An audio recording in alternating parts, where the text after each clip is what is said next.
නමදිමි සැමදා සුගත මුනිදා ජීවිතය මුනි සඳුට පුදමින් නමදිමි සැමදා දහම් දිනිදා ජීවිතය ධර්මයට පුදමින් නමදිමි සැමදා සඟුන් පැහැදා සංගරුවන වෙත දිවිය පුදමින් නමදිමි සැමදා රතන ත්‍රිවිධා තිසරණය වෙත දිවිය පුදමින් සාදු සාදු සාදු.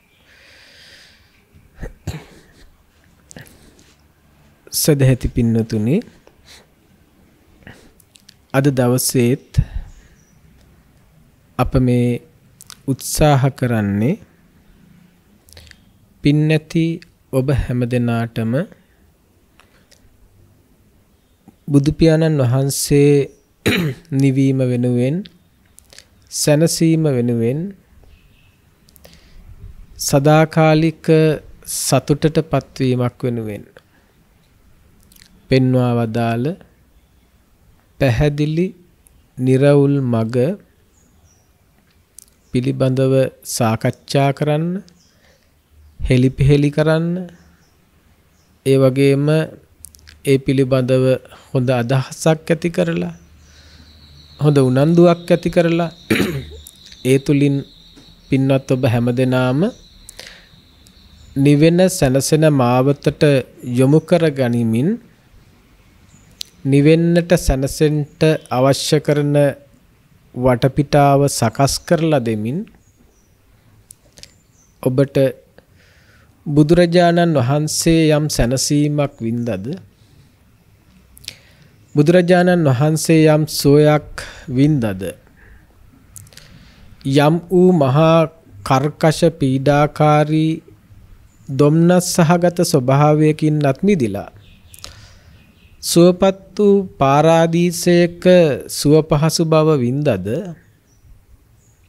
අන්නේ සුව පහසු පාරාදීසයට ඔබව කැඳගෙන යන්නට ඒ මාවත ක්‍රමානුකූලව විවර කර දෙමින්, පැහැදිලි කර දෙමින්, ඒ මාවතේ තියෙන ස්වභාවය ඔබට වටහා දෙමින් ඒ පාරාදීසයට යන මග හෙලි පෙහෙලි කරන්නයි අපි මේ කාලය පාවිච්චි කරන්නේ. අද දවස මේ දේශනය යම් වූ සුවිශේෂී කාරණාවක් වෙනුවෙන් වෙන් කරගන්නට මම කල්පනා කළා. අද දවස ඔබට අතිශයින් වැදගත් වේවි. ඒ වෙන යමක් උදෙසා නෙවෙයි, තියෙනවා පින්නතුනේ යමක් ඔබට निराකරණය කරගන්නට. තියෙනවා පින්නතුනේ යමක් ඔබට පැහැදිලි කරගන්නට. හැබෑවටම ලෞකික ධර්මයන් සම්බන්ධයෙන් පැටලිලා වික්ෂිප්ත වෙලා හිටපු ඔබ ලෝක ධර්මයන් එක්ක පැටලිලා අවුල් වෙලා හිටපු ඔබ ඒ ලෝකෙන් මිදෙන්නට සොයන සනසිලිදායක මාවත සොයන්නට උත්සාහ කරන මේ ධර්ම මාර්ගය සම්බන්ධයෙන්ද යම් යම් වූ පැටලිල් සහගත ස්වභාවයන් තුල පවතින බවක් පෙනෙන්නට තිබෙනවා. ඒක හරි පුදුම දෙයක්. අවුලක් ලෙහා ගැනීම උදෙසා පාවිච්චි කරන ක්‍රමවේදය ඇතුළත් අවුලක් තියෙනවා නම් මොහොතක් හිතන්න ඔබ. යම් වූ අවුල් සහගත බවක් තියෙනවා. ඔබට අවශ්‍යයි ඒ අවුල් සහගත බව ලෙහාගෙන නිරවුල් වෙන්න. නිරවුල් වීම උදෙසා ඔබ ගන්න උත්සාහය නිර්වුල් වීම උදෙසා ඔබ සිදු කරන ප්‍රතිපදාව තුලත් ඔබ අවුල් වෙලා නම් අවුලෙන් අවුලටපත් වෙනවා. අන්තෝ ජටා බහි ජටා. ඇතුළත් පිටත් දෙකම ගැට සහිත ඇතුල් අවුල් සහගත සහිත ස්වභාවයකටපත් වෙනවා. ඒ නිසා බොහොම කරුණාවෙන් මම උත්සාහ කරනවා බුදුරජාණන් වහන්සේගේ දේශනා බොහොම පුළුල් පින්නතුනේ. උන්වහන්සේගේ අවබෝධය මහසાગරය වගේ. උන්වහන්සේගේ ප්‍රඥාවේ ස්වභාවය අවබෝධයේ ස්වභාවයට උපමා කරන්න මේ විශ්වය තුල උපමාවක් නැති තරම්. ඒ නිසා දැන් සින්සප්පා වගේ සූත්‍ර දේශනාවන් පිළිබඳව විමසලා බලනකොට අපිට තේරෙනවා බුදු පියාණන් වහන්සේ උන්වහන්සේගේ ශ්‍රී හස්තයට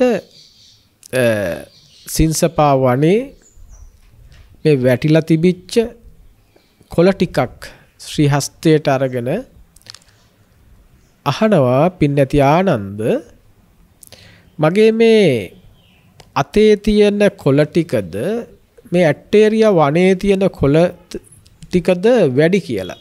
ස්වාමීනි ඔබ වහන්සේගේ අතේ තියෙන ස්වල්පයයි. ඒ වගේ මේ ඇටේරියා වනයේ පුරාවටම තියෙන කොළ අප්‍රමාණයි.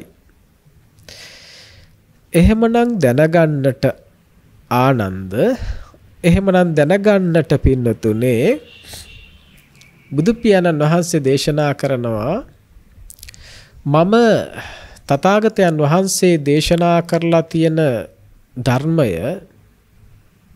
මේ අතේ තියෙන කොළ ටික වගේ. හැබැයි පින්නතුනේ තථාගතයන් වහන්සේගේ අවබෝධය මේ ඇටේරියා වනය වගේ. ඒ නිසා ලෞතර සම්මා සම්බුදුරජාණන් වහන්සේ නමකගේ අවබෝධයට සීමා මායිම් නැහැ. ඇටේරියා වනය වගේ කියන එකත් ඒක ඒ තරම්ම දෙන්නට තියෙන උපරිම උදාහරණයක් මිසක් එයට සාධාරණ නැහැ. නමුත් උපමා විදිහට පමණක් ගන්නට වෙන්නේ.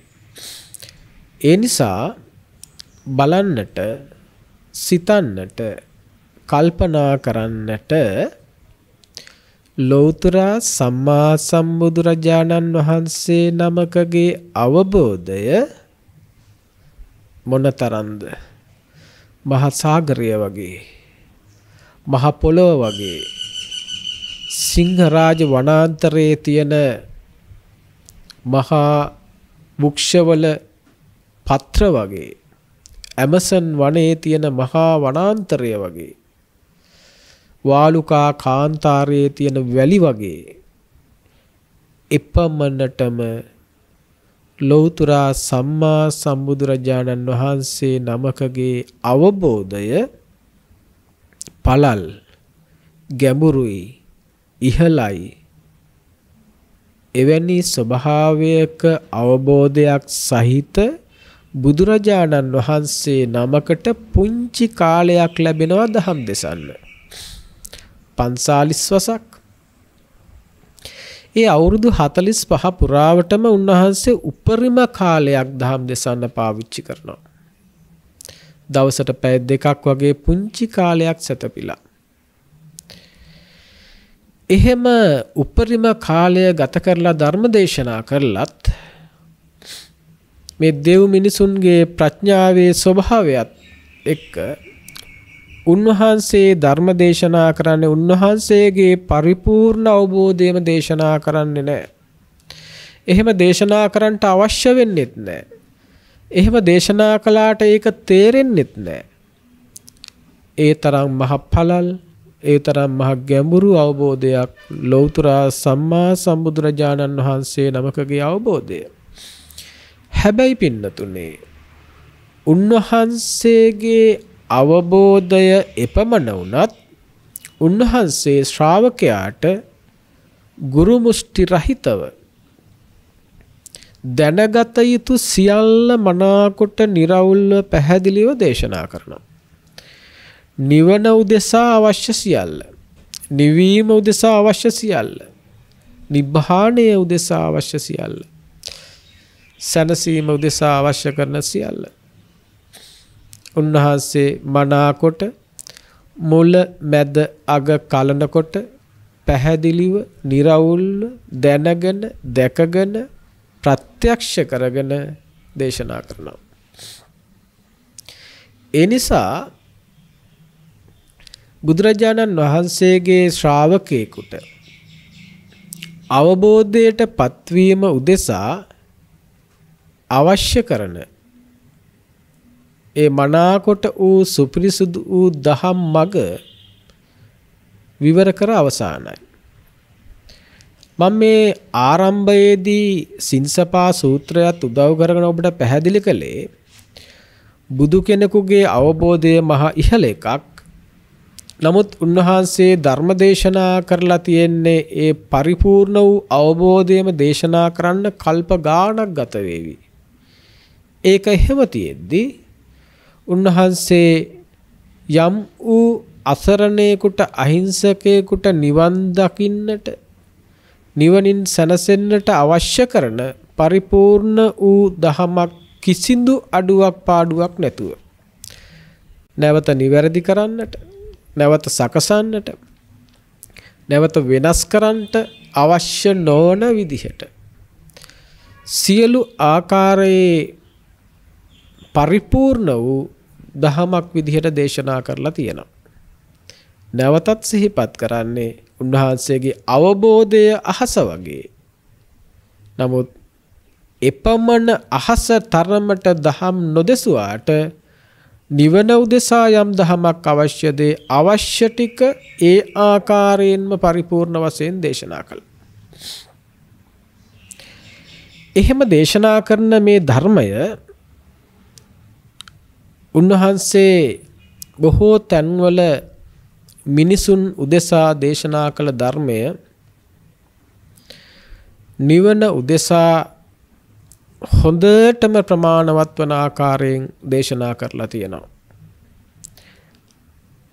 උන්වහන්සේගේ දහම පිළිබඳව සංසන්දනය කරලා බලද්දී උන්වහන්සේ මනාකොට දේශනා කරනවා ඒකායනෝ අයං භික්කවේ මග්ගෝ සත්තානං විසුද්ධිය සෝක පරිද්ධානං සමතික්කමාය දුක්ඛ දෝමනස්සානං අත්තංගමාය ඥායස් අධිගමාය නිබ්බානස්ස සච්චිකිරියාය ආදී විදිහට උන්වහන්සේ දේශනා කරන මේ සත්වයාගේ පිරිසිදු වීම පිණිස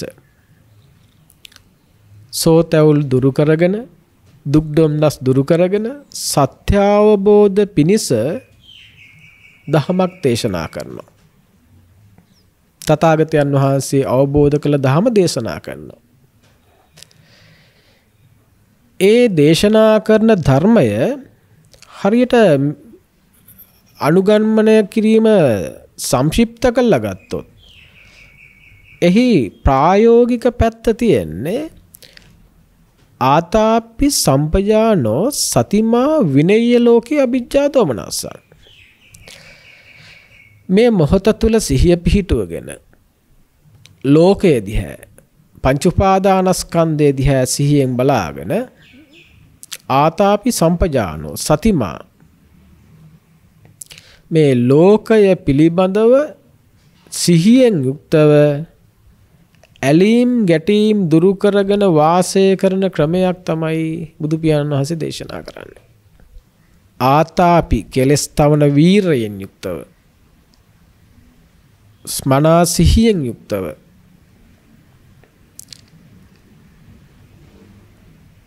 ලෝකය පිළිබඳව ඇලීම් ගැටීම් දුරු කරගෙන වාසය කරන ක්‍රමයක්. කෙලස් තවන වීරයෙන් මනා සිහියෙන් ලෝකය පිළිබඳව කුමන ලෝකයේද පංච උපාදානස්කන්ධ ලෝකය පිළිබඳව ඇලීම් ගැටීම් දුරු කරගෙන වාසය කරන ක්‍රමයක්. එහෙම වාසය කළාම උන්වහන්සේ දේශනා කරනවා චක්කුකරණී ඥානකරණී උපසමාය අභිඤ්ඤාය සම්බෝධාය නිබ්බානාය සංවත්තති. යම් කිසි කෙනෙක් එහෙම වාසය කරනවා නම් ඒ කෙනාට දහම් ඇස පහළ වෙනවා. විශේෂ ඥානයන් උපදව ගන්න පුළුවන්කම තියෙනවා. කෙලෙස් සංසිඳිනවා, කෙලෙස් නිවනවා, කෙලෙස් සංසිඳවනවා. විශේෂ අවබෝධයක් නැති කරලා දෙනවා. ඒ වගේම නිර්වාණය සාක්ෂාත් කරලා දෙනවා. සම්බෝධියට පත් කරනවා. මොහොතක් හිතන්න පින්නතුනේ. දැන් අපි අවශ්‍ය තැනට ආවා. බුදුරජාණන් වහන්සේ මෙතනදී පැහැදිලි කරන්නේ දුක තියෙන්නේ කොතනද කියලා හොයාගෙන ඒ දුක පිරිසිඳ දැකලා පංච උපාදානස්කන්ධය නැමැති මේ ලෝකයේ තුලින් දුක දැකලා ඒ ලෝකයේ පිළිබඳව නිට්ටයයි සැපයි ආත්මයි කියලා හිතාගෙන හිටපු කෙනා සත්පුරුෂ ඇසුරෙන් සද්ධර්ම ශ්‍රවණයෙන් අවබෝධයකට පත් වෙනවා නෑ ඒ පංච උපාදානස්කන්ධය අනිත්‍යයි දුකයි අනාත්මයි කියලා. අනිත්‍ය වූ දුක් වූ අනාත්ම වූ මේ පංච උපාදානස්කන්ධයේ ස්වභාවය තේරුම් ගත්ත ශ්‍රාවකයා එතන ඉඳන් දිව්‍ය පුරාවටම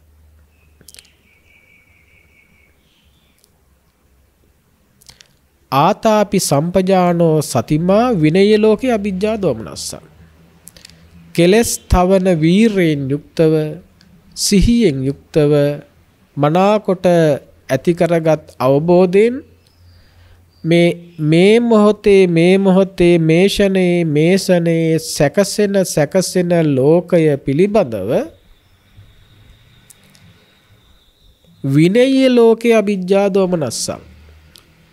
ඇලීම් ගැටීම් දුරු කරමින් වාසය කරනවා. මේ ප්‍රායෝගිකත්වයට මේ තැනට එන්න ඕනේ. මේ විදිහට ඔබ ක්‍රියා කිරීම තුළ ඔබට ධම්මස පහළ වෙනවා නම්, කෙලෙස් සංසිඳ වෙනවා නම්, කෙලෙස් දුරු වෙනවා නම්, විශේෂ ඥානයන් උපදිනවා නම්, විශේෂ වූ අභිඥාවන් හැකියාවන් ලැබෙනවා නම්, සම්බෝධියට පත් වෙනවා නම්, නිර්වාණය සාක්ෂාත් වෙනවා නම් මං අහනවා පින්නතුනේ ප්‍රශ්නයක්. ඔබට බුද්ධ ශාසනයෙන් තවත් යමක් අවශ්‍යද? ඔබට බුද්ධ ශාසනය තුල මේ ටික කරගත්තාම ප්‍රමාණවත් නැද්ද? මොකද්ද මේ ටික කියන්නේ? චක්කුකරණී ධම්මස පහළ වෙනවා. ඥානකරණී විශේෂ ඥානයන් උපදව ගන්න පුළුවන් වෙනවා. ඒ වගේම කෙලෙස් සංසිඳ වෙනවා. උපසමාය විශේෂ වූ ඥානයන් උපදව ගන්න පුළුවන් වෙනවා. සම්බෝධියට පත් වෙන්න පුළුවන් වෙනවා. නිර්වාණය සාක්ෂාත් කරගන්න පුළුවන් වෙනවා. මේ බුද්ධ ශාසනය තුල පින් ඇති ඔබ හැමදෙනාම මෙතනින් එහාට යමක් බලාපොරොත්තු වෙනවද? බුදුරජාණන් වහන්සේ තුල වූ මහා ගැඹුරු පළල් අවබෝධයත් ඔබ ඇති කරගන්න උත්සාහ කරනවද? ශාස්ත්‍රු ගෝචර වූ සෑම සියලු දෙයක්ම පින්නතුනේ ශ්‍රාවක ගෝචර නැහැ. ශාස්ත්‍රු ගෝචර වූ සෑම සියලු දෙයක්ම ශ්‍රාවක ගෝචර නැහැ. ශ්‍රාවකයාට ගෝචර වූ දෙය ඒ මට්ටමින් ක්‍රමානුකූලව හික්මෙමින් ගෝචර සීමාව තුල හැසිරෙමින් ක්‍රමානුකූලව ඇති කරගත් අවබෝධය තුල ශ්‍රාවකයා අරහත්ත්වයට පත් වුණාට පස්සේ,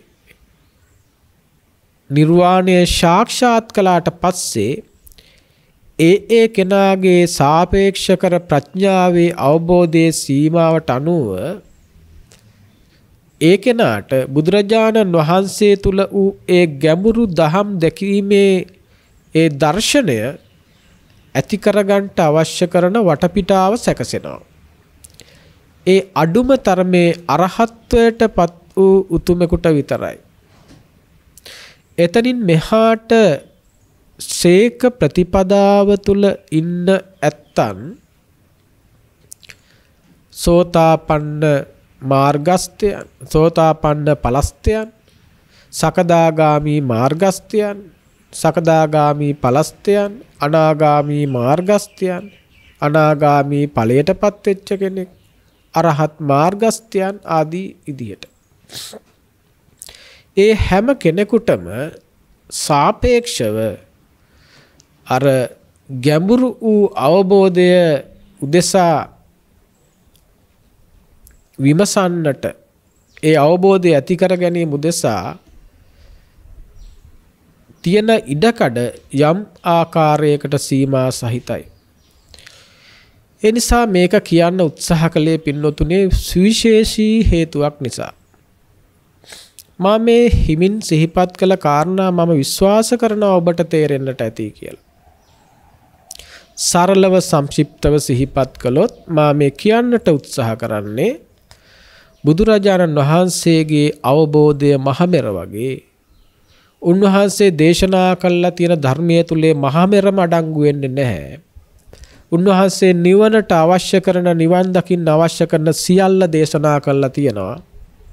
ඒ හරියට සින්සපා වනයේට සාපේක්ෂව පුංචි කොළමිටක් වගේ අප සිදු කළ යුතු වන්නේ අපට දේශනා කළා තියෙන මේ කොළමිට ටික තුල තියෙන දේ පරිහරණය කරමින්, අත්හදා බලමින්, පර්යේෂණය කරමින්, ඒ තුල හික්මෙමින්, මග වඩමින්, ප්‍රායෝගිකත්වයට පත්වෙමින් එය Tamanගේ අත්දැකීමක් කර ගැනීම උදෙසා හික්මීමමයි.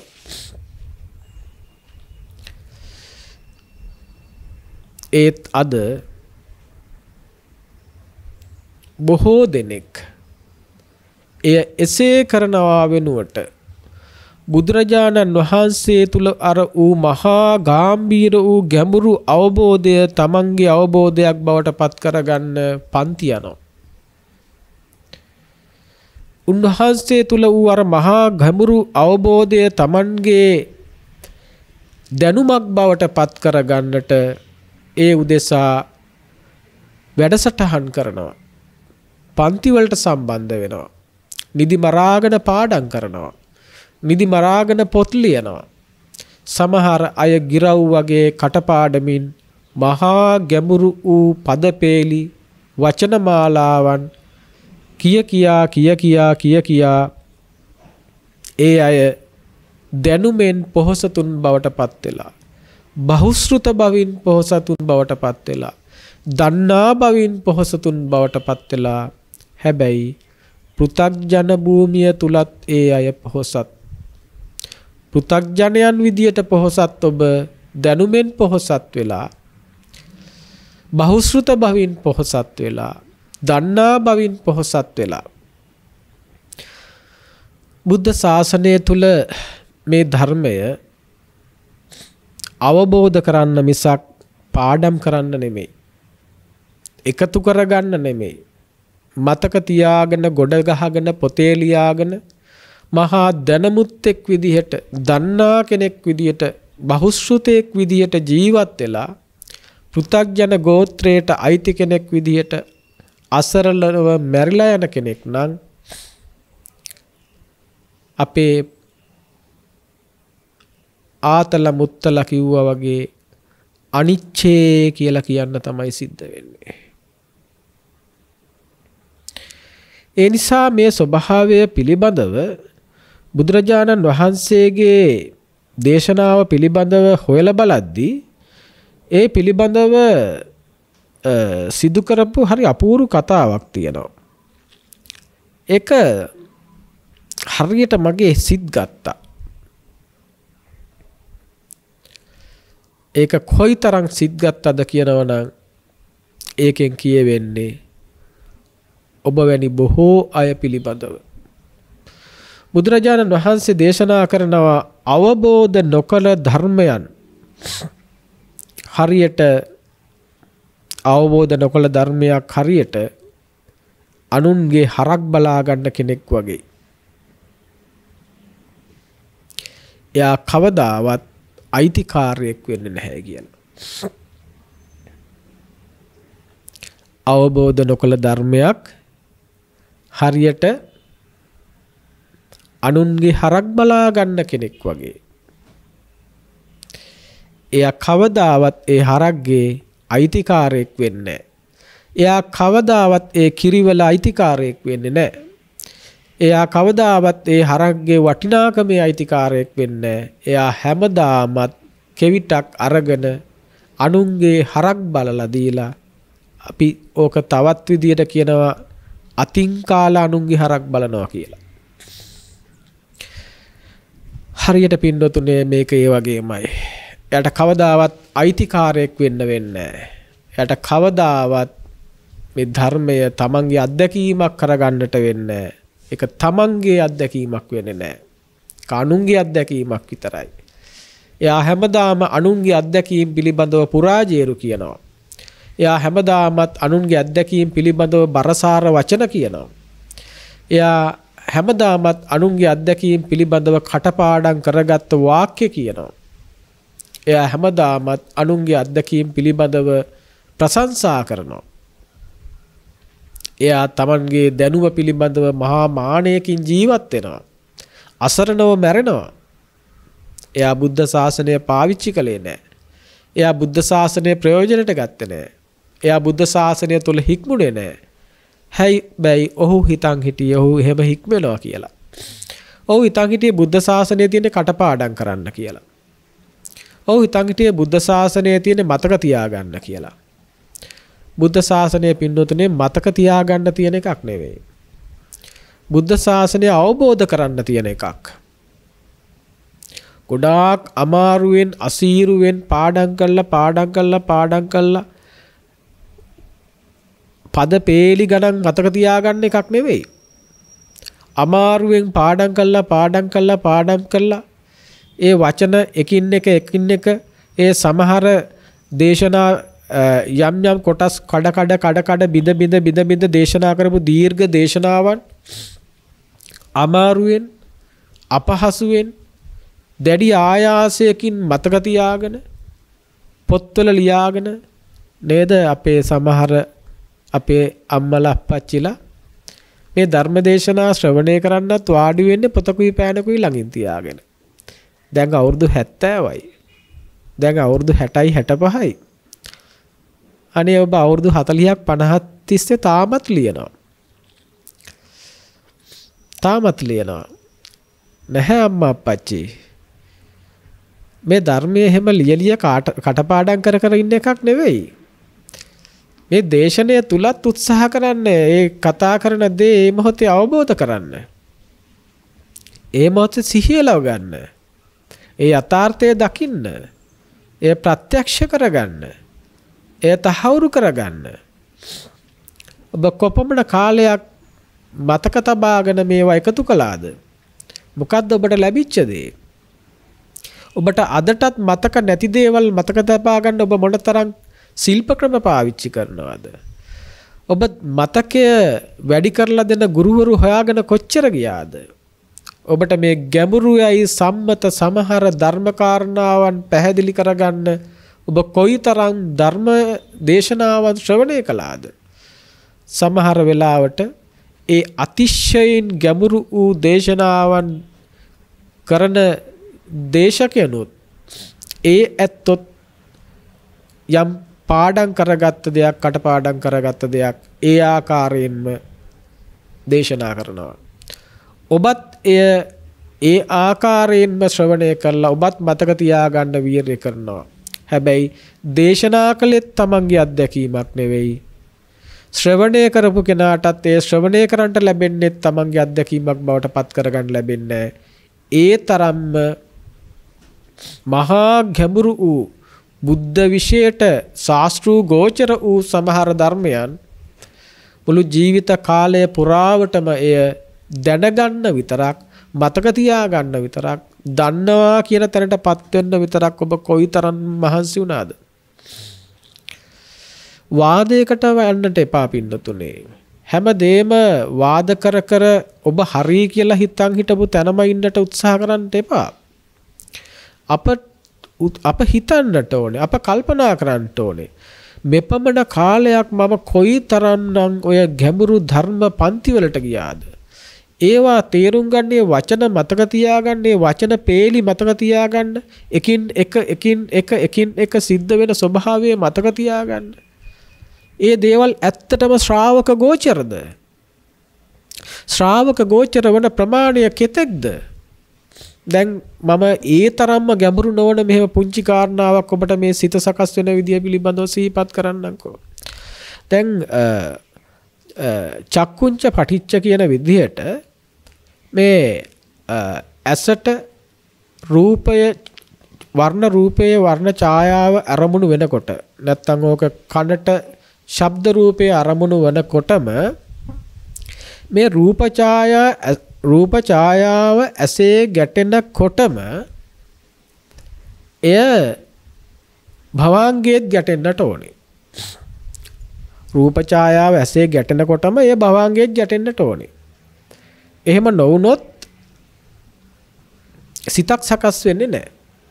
දැන් රූප ඡායාව වර්ණ රූපයේ ඇසේ ගැටෙනකොටම භවංගයේ ගැටෙනවා. මේ භවංගයේ ගැටෙනකොටම භවංග චලනය සිද්ධ වෙනවා.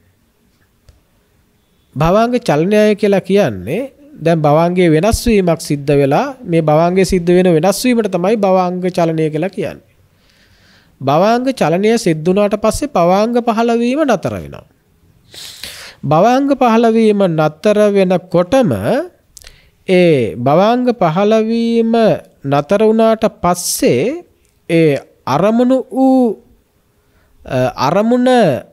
අරමුණු කරන සිත නැත්තම් මේ වර්ණ රූපේ හරි ශබ්ද රූපේ හරි අරමුණු කරන සිතක් පහළ වෙනවා. ඒ සිතට කියනවා ආවර්ජන සිත කියලා. මේ ආවර්ජන සිත හටගෙන නිරුද්ධ වුණාට පස්සේ අරමුණ ගන්නා වූ සිතක් පහළ වෙනවා. ඒ අරමුණු ගන්නා ස්වභාවයට කියනවා චක්කු විඥාණය කියලා. චක්කු විඥාණය හටගෙන නිරුද්ධ වුණාට පස්සේ අරමුණ පිළිගන්නා ස්වභාවයේ සිතක් පහළ වෙනවා. ඒකට කියනවා සම්පටිජ්ජන සිත කියලා. සම්පටිජ්ජන හිත හටගෙන නිරුද්ධ වුණාට පස්සේ අරමුණ විමසන සිතක් පහළ වෙනවා. අරමුණ විමසන සිතට කියනවා සම්තීර්ණ සිත කියලා. දැන් මේ සම්තීර්ණ සිතත් හටගෙන නිරුද්ධ වෙනවා. සම්තීර්ණ හිත හටගෙන නිරුද්ධ වුණාට පස්සේ මේ අරමුණ විනිශ්චය කරන සිතක් පහළ වෙනවා. අරමුණ විනිශ්චය කරන සිතට කියනවා ව්‍යවස්ථාන සිත කියලා. මේ ව්‍යවස්ථාන සිතත් හටගෙන නිරුද්ධ වුණාට පස්සේ හොඳින් දන්නා ස්වභාවයේ සහිත හිත හටගෙන ඒ සිත් හතක් හට ගන්නවා. මේ හොඳින් දන්නා ස්වභාවයට කියනවා ජවන සිත් කියලා. මේ ජවන් සිත් හතක් හටගෙන නිරුද්ධ වෙනවා. දැන් ඔබට මේ සිතේ සැකස්ම මේ විදිහට කියන්නත් පුළුවන්. දැන් මම මේ පුංචි උදාහරණයක් කිව්වේ.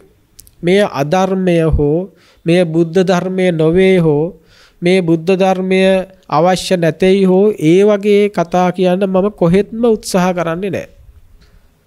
අභිධර්මය ඕනේ දෙපාද? එහෙම නැත්නම් එය බුද්ධ දේශනාවක්ද නැද්ද? ඒ වගේ අනවශ්‍ය තර්ක විතර්ක වලට යාම බුද්ධ දේශනාවටම කරන ප්‍රහාරක් වෙනවා. ඒ නිසා එවැනි වූ ධර්මයන් බුදුරජාණන් වහන්සේගේ ධර්මය අභිධර්මයේද සූත්‍ර ධර්මයේද විනය ධර්මයේද විදියට ඕක එය කොයි ධර්මයේද කියලා බෙදන්න අවශ්‍ය නැහැ. මේ සියලු ධර්මය බුද්ධ ධර්මය.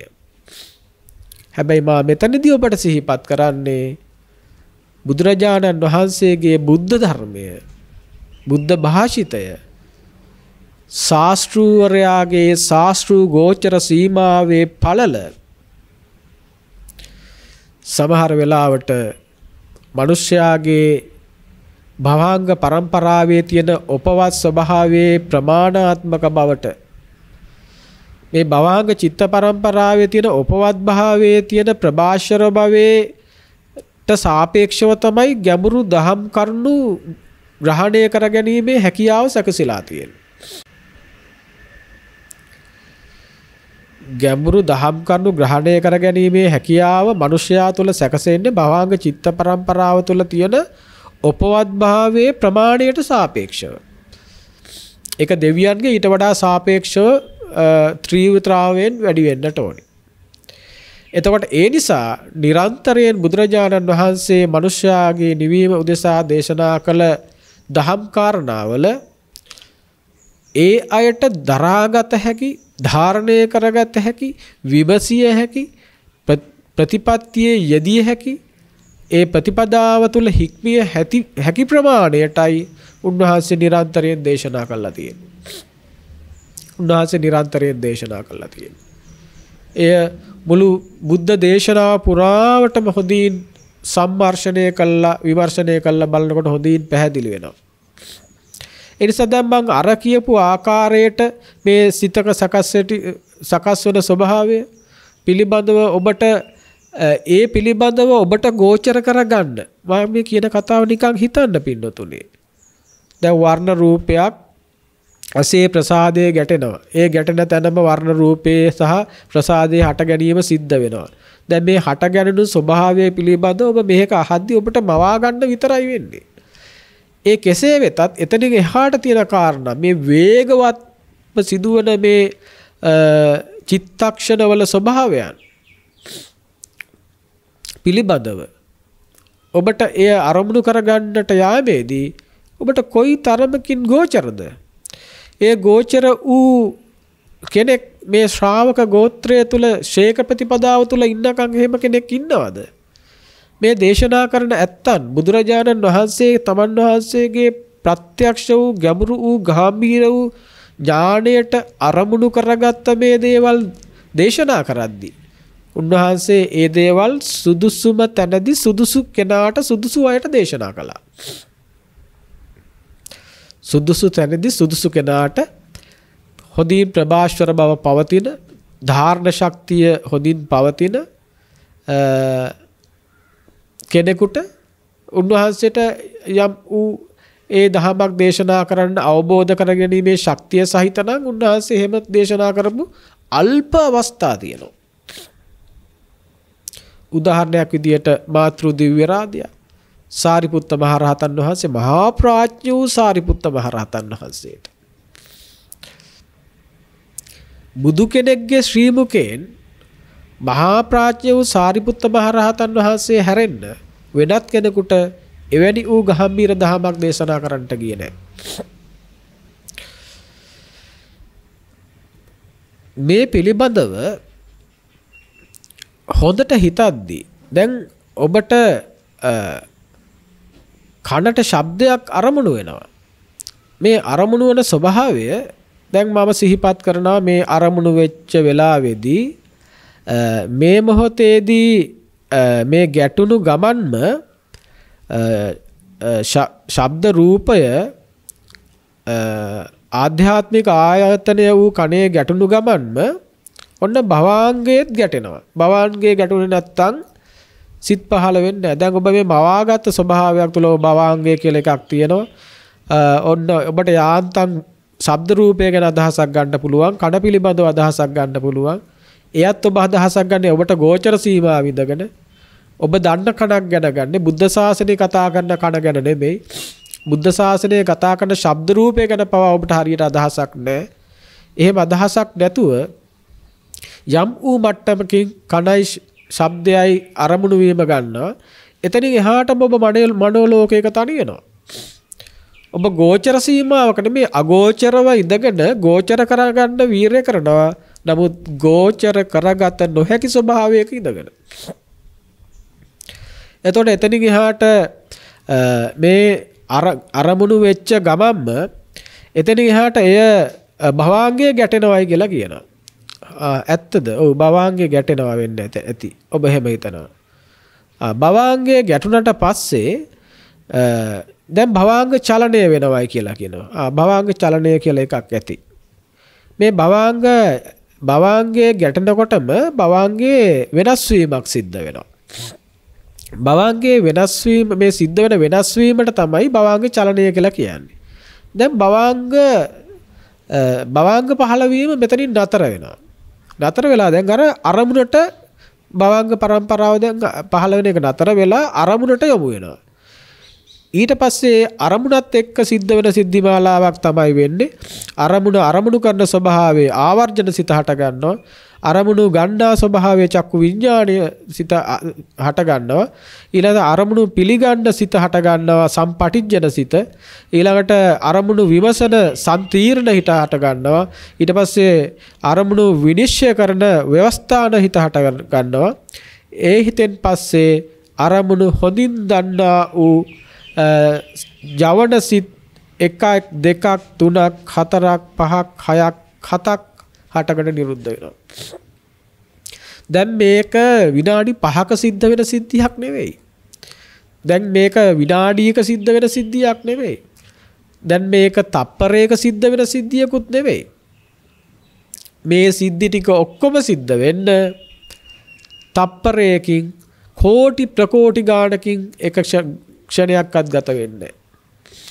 ඔබට මේ සිතක හටගෙන නිරුද්ධ වෙන ස්වභාවය ගැන කතා කරන චිත්තක්ෂණයක් අල්ලගන්න හිතා ගන්නවත් පුළුවන් වෙන්නේ නැහැ. ඊට උදාහරණ නැහැ. චිත්තන්තරෝ භික්කවේ මච්චෝ. මේ හිතේ වේගයට උදාහරණ නැහැ. චිත්තක්ෂණ ගෝචර කරගන්න මට්ටමට සමහර වෙලාවට දියුණු කරපු සමාධියකින් චිත්තක්ෂණ ගෝචර කරගන්න පුළුවන් කියලා හිතනවා. ඒක ගෝචර කරගන්න ඒ මට්ටමේ ප්‍රඥාවක් දක්වා විකසිත කරගන්නට වෙනවා. එය සම්බෝධියටපත් බුදුවරයෙකුට ගෝචර විෂයක්. ඒ ගෝචර විෂය අන් අය ශ්‍රාවකයා ශ්‍රේක ප්‍රතිපදාවින් ක්‍රමානුකූලව හික්මිලා සෝතාපන්නයා තව තවත් හික්මෙනවා සකදාගාමි වෙලා අනාගාමි වෙලා අරහත්ත්වයටපත් වෙනකොට කතකිච්ච බවටපත් වෙනකොට අන්න ඒ කතකිච්ච ස්වභාවය තුල එක ආර්ය මහරහතන් වහන්සේලාගේ ප්‍රඥාවේ සාපේක්ෂ බවට අනුව බුදුරජාණන් වහන්සේගේ තරමටම නොඋනත් ශ්‍රාවක භූමිය තුල ඉඳගෙන අර ගැඹුරු දහම් සම්මර්ෂණය කරන්න විමර්ශනය කරන්න අවබෝධයටපත් වෙන්න පුළුවන් හැකියාව ඇති වෙනවා. ඒක එහෙම එකක්.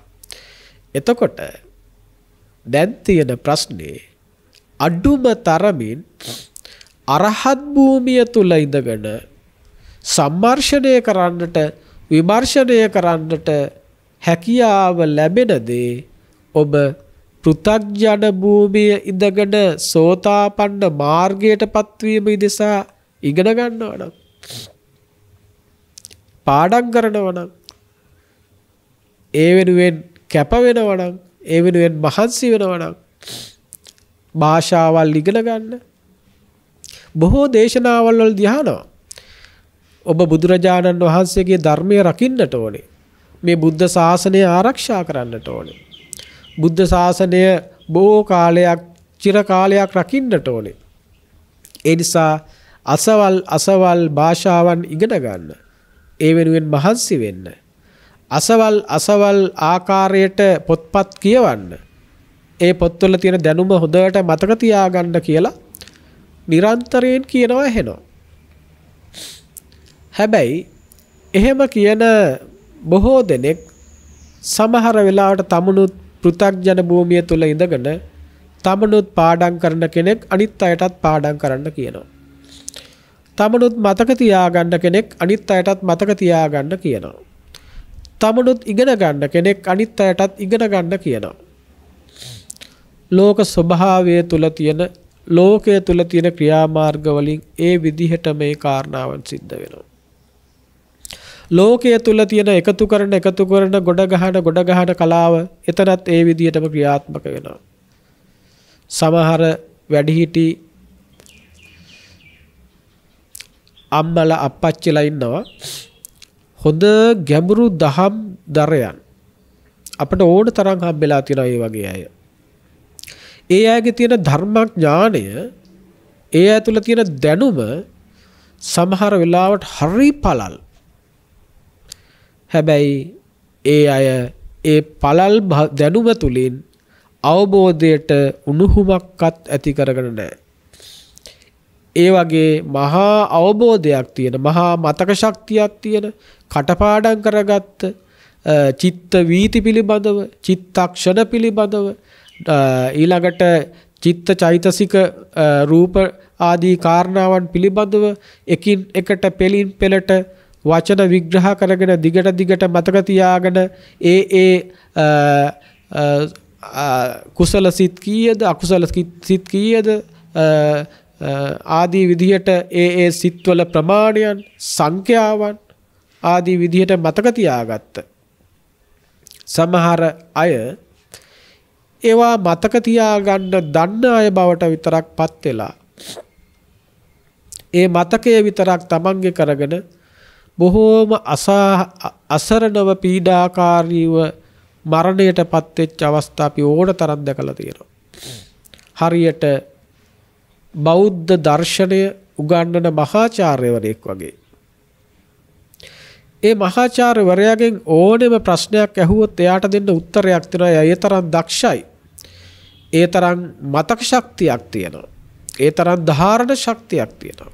හැබැයි එයා පෘථග්ජන ගෝත්‍රයට අයිති කෙනෙක්. එයා බුද්ධ ශාසනය අවශ්‍ය කරන පළ නෙලාගෙන නැහැ. එයා බුද්ධ ශාසනය පිළිබඳව කළ යුතු දේ කරන්න දක්ෂ වෙලා නැහැ. ඒ නිසා දිගට මේ කාරණා සිහිපත් කරන්නේ ඔබට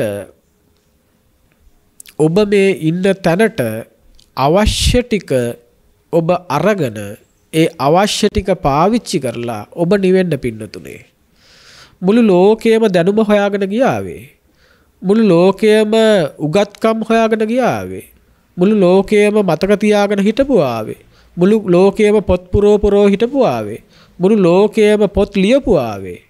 ඔබ ඒ ලියන අයට ලියන්න ඇරලා, එකතු කරන අයට එකතු කරන්න ඇරලා, මතක තියාගන්න අයට මතක තියාගන්න ඇරලා ඔබ හැම මොහොතක්ම ධර්ම ශ්‍රවණය කරන සත්පුරුෂ ඇතුර ලබන හැම මොහොතක්ම අවශ්‍යම කරන ටික ඔස්සේ අවශ්‍යම කරන කාරණා ටික දැනගෙන ඒ ටික තමන්ගේ අත්දැකීම කරගන්න උත්සාහ කරන්න. තමන්ගේ අත්දැකීම කරගන්න. මතක තියාගන්න නෙමෙයි අවබෝධ කරගන්න. මතක තියාගන්න නෙමෙයි අවබෝධ කරන්න. උගතෙක් නෙමෙයි අවබෝධයටපත් වූ කෙනෙක් වෙන්න. දැනුමුත්තෙක් නෙමෙයි අවබෝධයටපත් වූ කෙනෙක් වෙන්න. බහුශ්‍රුතෙක් නෙමෙයි අවබෝධයටපත් වූ කෙනෙක් වෙන්න. දන්න කෙනෙක් නෙමෙයි දකින කෙනෙක් බවට පත් වෙන්න. එතකොට ඒ වෙනුවෙන් අවශ්‍ය කරන ටික ඔබට බුදුරජාණන් වහන්සේ මනාකොට දේශනා කළා තියෙනවා. ඒ වෙනුවෙන් අවශ්‍ය කරන ටික ඔබ දැනගත යුතුමයි. එතකොට චතුරාර්ය සත්‍යයත්, ත්‍රිලක්ෂණයත්, පටිච්ච සමුප්පාදයත් ඔස්සේ මේ බුදුරජාණන් වහන්සේ දේශනා කරපු කාරණා ටික හොඳටම ප්‍රමාණවත් වෙනවා. චතුරාර්ය සත්‍යයත්, පටිච්ච සමුප්පාදයත්, ත්‍රිලක්ෂණයත් ඔස්සේ කුමක්ද ඔබ පුහුණු කළ යුතු ධර්මය? සත්‍තිස් බෝධිපාක්ෂික ධර්ම වැඩි යුතුයි.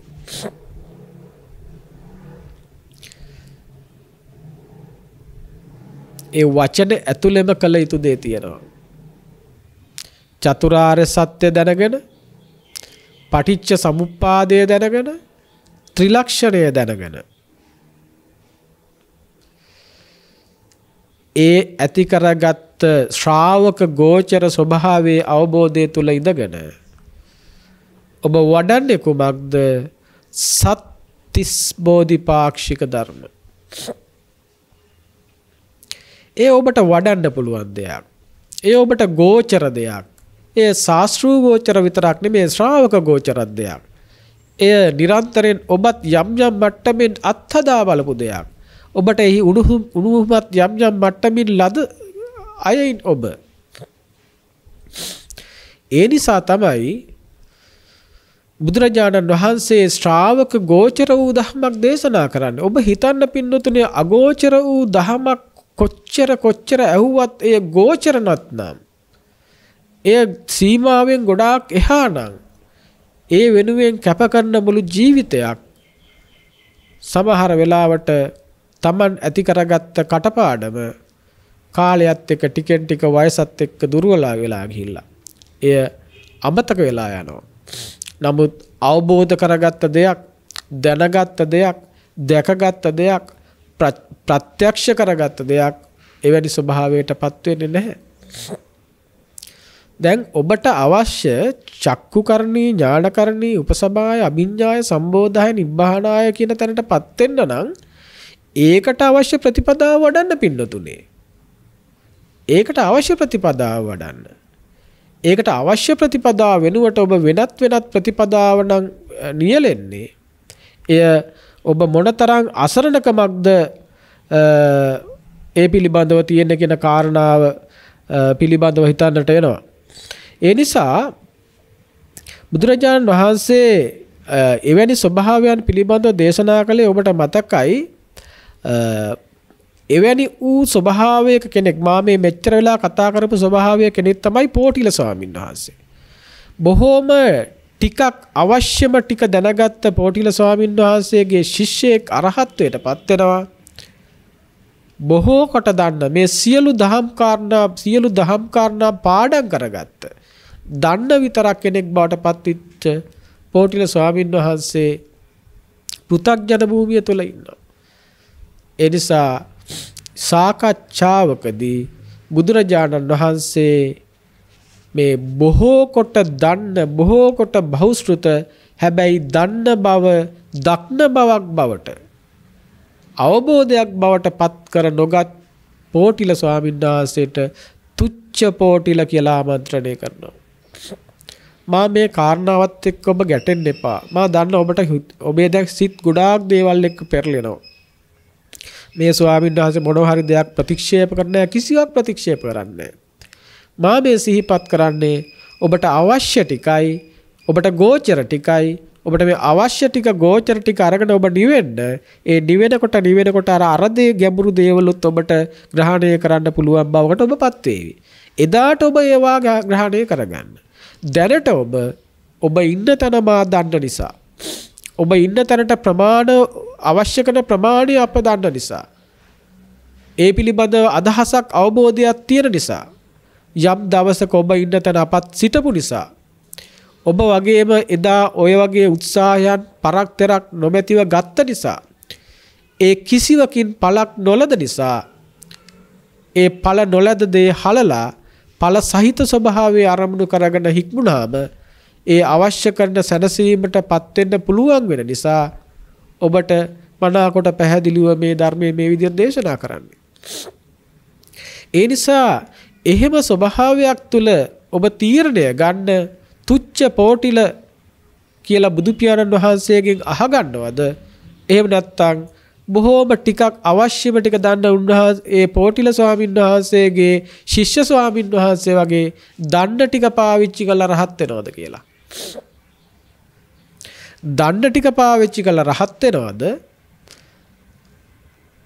රහත් හරි අරහත් හරි කමන්නේ. දන්න ටික පාවිච්චි කරලා රහත් වෙනවද නැත්නම් අරහත් වෙනවද?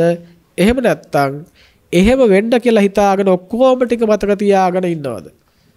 හරියට කවදා හරි දවසක පීනනවා කියලා හිතාගෙන ගොඩ ඉඳන් පිහිනීමේ පන්ති වලට සහභාගී වෙනවා වගේ. ඇලක් ළඟට යන්නේ නැහැ. මුහුද ළඟට යන්නේ නැහැ. පිහිනුම් තටාකයක් ගාවට යන්නේ නැහැ.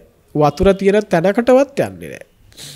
මහා පාරේ ඉඳගෙන වැහි පොදක්වත් නැති කාලේ පිහිනන්න පුරුදු වෙනවා.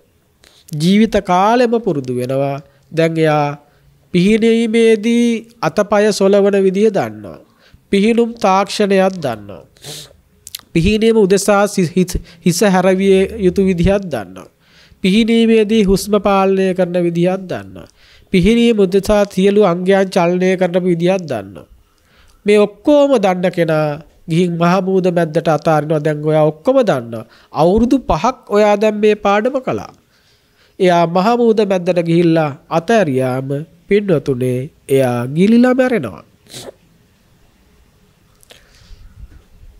ගිලිලා මැරෙනවා. එයා තුච්ච වූ පෝටිල ස්වාමීන් වහන්සේ වගේ බුදුරජාණන් වහන්සේ ජීවමානව උන්වහන්සේගේ ශාසනය තුළ උන්වහන්සේ අභියස පැවිදි වෙලා උන්වහන්සේගේ තුච්ච කියලා අහනවා පහත් කියලා අහනවා. මේ දේවල් එක්ක වාදයට හිත කල්පනා කරන්නට කලින් මේ කතා කරන දේවල් වල තියෙන යථාර්ථය තේරුම් ගන්න. එතකොට එහෙමනම් බුද්ධ ශාසනයක තියෙන්නේ බෝධිය උදෙසා නම් බුද්ධ ශාසනයක් තියෙන බෝධිය උදෙසා නම් බෝධිය කියලා කියන්නේ අවබෝධය පින්නතුනේ. එතකොට බුද්ධ ශාසනයක් තියෙන බෝධිය නැත්තම් අවබෝධය උදෙසා නම් අවබෝධය උදෙසා වූ අංග ටිකක් බුදුරජාණන් වහන්සේ දේශනා කරලා තියෙනවා. මොනවද මේ අවබෝධය උදෙසා තියෙන අංග? බෝධිපාක්ෂික ධර්ම. බුදුරජාණන් වහන්සේ 45 වසක් පුරාවටම දේශනා කළේ බෝධිපාක්ෂික ධර්ම. බෝධිපාක්ෂික ධර්ම. වෙනයක් දේශනා කළේ නැහැ. චතුරාර්ය සත්‍ය ත්‍රිලක්ෂණය පටිච්ච සමුප්පාදය සහිතව ඒ චතුරාර්ය සත්‍ය ත්‍රිලක්ෂ පටිච්ච සමුප්පාදයත් ත්‍රිලක්ෂණයත් තරා චතුරාර්ය සත්‍ය අවබෝධය උදෙසා මග විදියට දේශනා කළේ බෝධිපාක්ෂික ධර්ම මාර්ගය. බෝධිපාක්ෂික ධර්ම මාර්ගය. බෝධිපාක්ෂික ධර්ම මාර්ගය චතුරාර්ය සත්‍ය අවබෝධය උදෙසා ඒ පටිච්ච සමුප්පන්න විදියට සැකසෙන මේ ලෝකය අනිච්ච දුක්ඛ අනාත්ම විදියට අවබෝධ කරගන්නයි මේ බෝධිපාක්ෂික ධර්ම ටික පෙන්වන්නේ. ඒ බෝධිපාක්ෂික ධර්ම 37ක් සත්‍තිස් බෝධිපාක්ෂික ධර්ම කියලා බුදු පියාණන් වහන්සේ උන්වහන්සේගේ දේශනා ප්‍රාතිහාර්ය පුරාවටම විග්‍රහ කරනවා. බෝධිපාක්ෂික ධර්ම 37ක්. ඒ බෝධිපාක්ෂික ධර්ම 37 තුල ගොඩාක් වෙලාවට දැන් බෝධිපාක්ෂික ධර්ම සතර සතිපට්ඨානය, සතර ඉර්ධිපාද, සතර සම්‍යක් ප්‍රදාන, පංච ඉන්ද්‍රිය, පංච බල, සත්ත බොජ්ජංග, ආරෂ්ඨාංගික මාර්ගය. මොනවද පින්නොතුනේ? මේවා මතක තියාගන්න ඕනේ නැහැ. මේවා ගණන් කරන්න ඕනෙත් නැහැ. ගණන් හදන්න ඕනෙත් නැහැ. නමුත් මම ඔබට කියන්නම්. සතර සතිපට්ඨානය, සතර ඉර්ධිපාද, සතර සම්‍යක් ප්‍රදාන, පංච ඉන්ද්‍රිය, පංච බල, සප්ත බොජ්ජංග, ආර්ය අෂ්ටාංගික මාර්ගය. මේ හැම තැනකම තියෙන්නේ චතුරාර්ය සත්‍ය අවබෝධය උදෙසා, දුක පිරිසිඳ දැනීම උදෙසා, දුක්ඛ සමුදය ප්‍රහාණය කිරීම උදෙසා, නිරෝධය සාක්ෂාත් කිරීම උදෙසා, මාර්ගයේ වැඩිම උදෙසා අවශ්‍ය කරන ධර්ම ටික. එතකොට ඔබ අවශ්‍ය කරන මාර්ගයේ විදිහට එයයි පුහුණු කර යුතු වන්නේ. දැන් මේ 37ක් වූ බෝධිපාක්ෂික ධර්ම තුල එකම කාරණාව තමයි හැම තැනකම තියෙන්නේ. දැන් සතර සතිපට්ඨානය තුල තියෙන සතිය කියන කාරණාව. කායානුපස්සනා, වේදනානුපස්සනා, චිත්තානුපස්සනා, ධම්මානුපස්සනා. මෙතන ක්‍රියාත්මක වෙන්නේ සතිය. ඊළඟ කාරණේ බලන්න. දැන් එතකොට එකම කාරණා සතියමයි තියෙන්නේ. ඊළඟ කාරණේ බලන්න සතර ඉර්ධිපාද. එතකොට එතන ඡන්ද, චිත්ත, වීරිය, විමර්ශා. එතකොට එතන වීරිය කියන කාරණාව ප්‍රබලයි. මේ වීරිය කියන කාරණාවේ හැම තැනකම තියෙනවා. ඊළඟට ඡන්දයත්, චිත්තයත්, විමර්ශාවත් කියන විමර්ශාව යෝනිසෝ මනසිකාර්ය. ඒ වගේම ඡන්ද චිත්තය කියන ලෝකයෙන් මිදිලා ලෝකෝත්තරයට පත්වීම උදෙසා ඇති කරගත්ත බලවත් වූ කැමැත්තක්. ඒ කැමැත්තටම නැමී සිටපු බලවත් වූ චිත්තයක්. ඒ චිත්තය දිගින් දිගට පවත්වා ගැනීම උදෙසා සිදු කරන වීරයක්. ඒ වීරය තුල ඉඳගෙන ලෝකේ යථාර්ථය අනිච්ච දුක්ඛ අනාත්ම විදියට විමසන ස්වභාවයක්. එතකොට මේ කාරණා මෙතන මම පැහැදිලි කරන්නේ වීරය කියන කාරණාවත් මෙතන තියෙනවා. දැන් සතර සතිපට්ඨානම කියන්නේ සිහිය පිළිබඳ කාරණාවක්. ඔන්න මෙතන 이르දිපාදවලත් වීරය කියන කාරණාව තියෙනවා. අනිත් ටික ඒවට උපකාරක ධර්ම වෙනවා. ඊළඟ කාරණේ සතර සම්‍යක්ප්‍රදාන. දැන් සතර සම්‍යක්ප්‍රදාන කියලා කියන තැනක් තියෙන්නේ වීරය. දැන් ආයෙත් එතනක් තියෙන වීරය. මොකද්ද? උපන් කුසල් දියුණු කරනවා, නූපන් කුසල් උපදවනවා. නූපන් අකුසල් ප්‍රහාණය කරනවා. උපන් අකුසල් ප්‍රහාණය කරනවා, නූපන් අකුසල් නූපදින්නට තරම් වීරය කරනවා. සතර සම්‍යක් ප්‍රදාන. මොකද්ද මෙතෙන්දි වෙන්නේ? උපන් කුසල් මේ ලෝකෝත්තර කුසල් දියුණු කරනවා. නූපන් කුසල් උපදවනවා. නූපන් අකුසල් උපදින්න තියෙන ඉඩ වහනවා. උපන් අකුසල් ප්‍රහාණය කරනවා. අකුසලය ඉපදිච්ච තැනම, ද්වේෂය ඇතිවෙච්ච තැනම, එය ද්වේෂයක් බව දැනගෙන ඒ හටගත්තේ දේශිතක් බව දැනගන්න තැනම එතන චිත්තානුපස්සනාවක් සිද්ධ වෙන්නේ. චිත්තේ චිත්තානුපස්සති විහෙරති. එතන ගියාට ඒ ආතාපි සම්පජානෝ සතිමා විනේ ලෝකේ වටපත් කරනවා. මේ ඔක්කොම එකයි. මේ 37 ඇතුළෙම එකක් ක්‍රියාත්මක වෙනවා. මේක භාවනා ගොඩක් කරන්න නෑ. ඒකයි මම මේ කියන්නේ. එතකොට එයා උපන් කුසල් නූපන් අකුසල් ඉපදෙන්න නොදී ඉන්නවා වගේම, හික්මෙනවා වගේම, ඒ සිහියෙන්, ඒ සතියෙන්. ඒ වගේම උපන් අකුසල් ප්‍රහාණය කරන්න දැන් ද්වේෂය උපදුනා. ඉපදෙන්නේ ඇයි බුදුරජාණන් වහන්සේ දේශනා කරනවා. දැන් චිත්තානුපස්සනාව දේශනා කරනවා. සදෝෂ සිතක් හටගත්තා නම් සදෝෂ සිතක් හටගත්ත බව දැනගන්න. එතකොට වීත දෝෂ සිතක් හටගත්තා නම් එය වීත දෝෂ හිතක් බව හට ගන්නවා. එතකොට ඊට පස්සේ ඒ හටගත්ත සිත උදයව්වේ විදිහට දකිනවා. එතකොට ඒක විදර්ශනාවක් වෙනවා.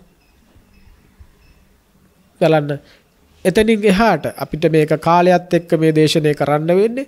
එතනින් එහාට දැන් සතර සතිපට්ඨානේ කායානුපස්සනාව. දැන් මේ කායානුපස්සනාවේදී සත්‍ය මුලින්ම කයට තමයි යලුම් කරන්නේ. ඒ නිසා කය පිළිබඳව තියෙන අල්ම දුරු කිරීම උදෙසා ඒක නැහික් වෙනවා. සිහියෙන් යුක්තව. එතකොට ආනාපාන සතිය ඔස්සේ මෙතන මේ කායානුපස්සනාවේ කය සම්බන්ධව කොටස් ටිකක් කියන්නේ. සියලුම කොටස් කය සම්බන්ධව බලන්න. කොහොමද ආනාපානය චිත්තානුපස්සනාවට දාන්නේ? ඒක මේ ආස්වාදය ගැන කතාවකට දාන්නේ කොහොමද? මෙතන මේ කියන්නේ ආනාපානය කායානුපස්සනාවේ තියෙන්නේ. ආනාපාන පබ්බය, චතු සම්පජඤ්ඤ පබ්බය, ඉරියාපත පබ්බය, ඊළඟට ධාතු මනසිකාරය, පටික්කුල මනසිකාරය, නවසීවතිකය. කය මරණයෙන් පස්සේ මල සිරුරට වෙන දේවල් නවසීවිතකේ. ඊළඟට පටික්කුල මනසිකාරය මේ කෙස් ලොම් නිය දත් නහර ඇට ඇට මිදුළු වකුගඩු පෙනහළු අසූචි මල මුත්‍ර සර්ව ආදී විදියට ඒ දේවල් වල එක්ක මේ කයේ තියෙන ස්වභාවය.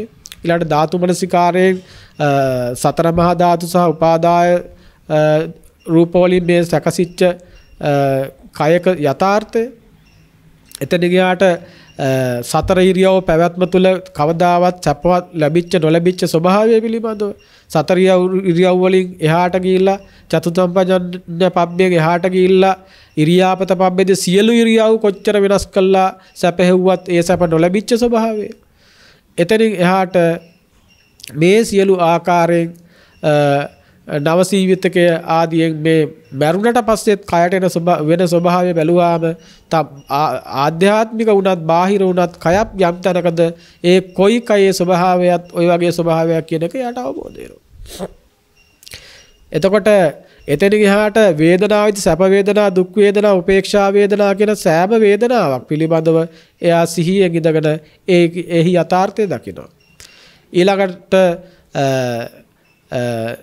රාගසිතක්, දෝෂසිතක්, මෝහසිතක්, වීත රාගසිතක්, වීත මෝහසිතක්, වීත දෝෂසිතක් ළඟදීම ඒ හටගත්තේ රාගසිතක් නම් රාගසිතක් බව දැනගන්නවා, ද්වේෂසිතක් නම් ද්වේෂසිතක් බව දැනගන්නවා. ඒ දැනගෙන ඒ සකස් වෙන සිතේ උදයව්වේ දකිනවා. එතන ගියාට ධම්මානුපස්සනාවේදී මේ පංච උපාදානස්කන්ධ ලෝකය නැත්නම් මේ නාම රූප ලෝකය පිළිබඳව ඒ යථාර්ථය දකින්න හික් වෙනවා. එතකොට සමහර අයට මේ ටිකත් ගැඹුරුයි වගේ. සමහර අයට මේ ටිකත් ගෝචර නෑ වගේ.